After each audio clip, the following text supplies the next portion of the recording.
আসসালামু আলাইকুম রহমতুল্লাহ। কেমন আছেন সকলেই? আশা করি সকলেই ভালো আছেন। দেশ ও প্রবাসে থাকা বাংলাদেশি এখন যে ব্যাংকগুলোর নাম প্রকাশ করা হবে, এই ব্যাংকগুলোর সকল গ্রাহকদের জন্য একটি মহামূল্যবান গুরুত্বপূর্ণ আপডেট নিউজ। ব্যাংকগুলোর বর্তমান পরিস্থিতি বিবেচনায় ব্যাংকগুলোকে আমরা অতি গুরুত্ব সহকারে ঝুঁকিপূর্ণ বলে মনে করছি। 24 ব্যাংকের নিরাপত্তা সঞ্চিতি ঘাটতি 3.5 লাখ কোটি টাকা। এ বিষয়টি আপনাদের মাঝে তুলে ধরার আগে কিছু তথ্য আমি আপনাদের মাঝে তুলে ধরতে চাই, যে ব্যাংকগুলো আসলে এত খারাপ অবস্থার কারণ এবং এই ব্যাংকগুলোর এত খারাপ অবস্থা হওয়ার পিছনের যে ব্যবস্থাপনা দায়ী, সেগুলো আমরা আপনাদেরকে জানাবো। দেখুন, এখানে হারে বিষয়টি উল্লেখ করা হয়েছে, অর্থাৎ খেলাপি ঋণের এত পরিমাণ, যে পরিমাণগুলো আসলে আমরা কল্পনাও করতে পারিনি। এখানে 14টি ব্যাংকের নাম উঠে এসেছে।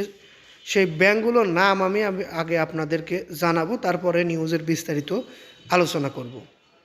এনবিপি, ইউনিয়ন ফার্স্ট সিকিউরিটি, গ্লোবাল ইসলামী, পদ্মা, আইসিবি ইসলামী, এবি, এনবিএল, জনতা, বাংলাদেশ কমার্স, বেসিক, আইএসআইবিএল, আইএফআইসি, ইসলামী ব্যাংক, এক্সিম ব্যাংক, বিডিবিএল, রূপালী।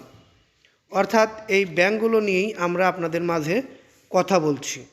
এই ব্যাংকগুলোর যদি এত খারাপ অবস্থা হয়ে থাকে, তাহলে দেশের 24টি ব্যাংকের নিরাপত্তা সঞ্চিতি বা প্রভিশন ঘাটতি দাঁড়িয়েছে 3.5 লাখ কোটি টাকা, যা এক বছরের বেড়ে 2,93,823 কোটি টাকা।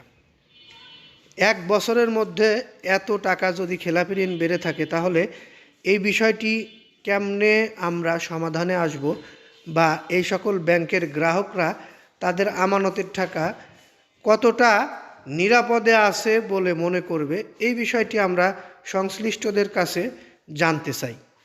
বাংলাদেশ ব্যাংকের হালনাগাদ প্রতিবেদনের তথ্য অনুযায়ী আমরা আপনাদেরকে এই তথ্যটি দিচ্ছি। এখানে আমাদের মন গড়া কোনো কথা আপনাদের বলছি না। ভালো ও মন্দ ঋণের বিপরীতে পর্যাপ্ত পরিমাণ নিরাপত্তা সঞ্চিতি প্রভিশন রাখতে ব্যর্থ প্রতিষ্ঠানগুলোর শীর্ষে বেসরকারি খাতের শরিয়াভিত্তিক ইসলামী ব্যাংক।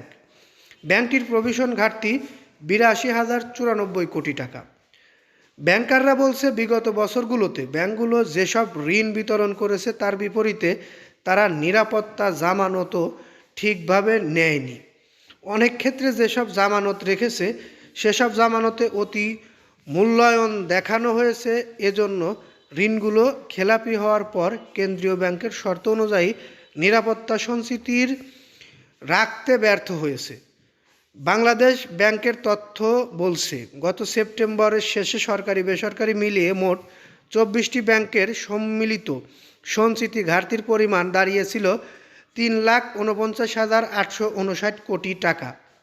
গত বছরের সেপ্টেম্বরে ছিল 10 ব্যাংকের 56,036 কোটি টাকা। অর্থাৎ বছরের ব্যবধানে এই তালিকায় 14 ব্যাংক যুক্ত হয়েছে। একই সঙ্গে প্রভিশন ঘাটতি বেড়েছে 2,93,823 কোটি টাকা। তবে কিছু ব্যাংক কেন্দ্রীয় ব্যাংকের নির্ধারিত প্রভিশনের বেশি সংরক্ষণ করায় দেশের ব্যাংক খাতের সার্বিক প্রভিশন ঘাটতি দাঁড়িয়েছে মাত্র 3,44,231 কোটি টাকা। অর্থাৎ কিছু ব্যাংক নিরাপত্তা সঞ্চিতির টাকা বেশি রেখেছে বিধায় যেসব ব্যাংকে ঘাটতি রয়েছে, সেসব ব্যাংক মিলিয়ে সব কয়টি একসঙ্গে করে একটু কম দেখাচ্ছে। কিন্তু মূলত এই 24 ব্যাংকের মধ্যে 14 ব্যাংকের যে অবস্থা দেখলাম আমরা, খেলাপি ঋণের হার, এই ব্যাংকগুলোর গ্রাহকদের আমানতের টাকা কতটা নিরাপদ রয়েছে, এটি আমরা সংশ্লিষ্টদের কাছে জানতে চাই। যাই হোক, আমরা এই নিউজটি আর দীর্ঘায়িত করতে চাচ্ছি না। পরবর্তীতে আমরা আপনাদের জন্য আরও গুরুত্বপূর্ণ নিউজ নিয়ে আসব। সেই নিউজগুলো পেতে অবশ্যই আমাদের এই চ্যানেলটি সাবস্ক্রাইব করে বেল বাটন অন করে রাখবেন। বিশেষ করে আমাদের নিউজগুলো ভালো লাগলে লাইক, কমেন্ট, শেয়ার করবেন। এই বলে এখান থেকে বিদায় নিচ্ছি। আসসালামু আলাইকুম।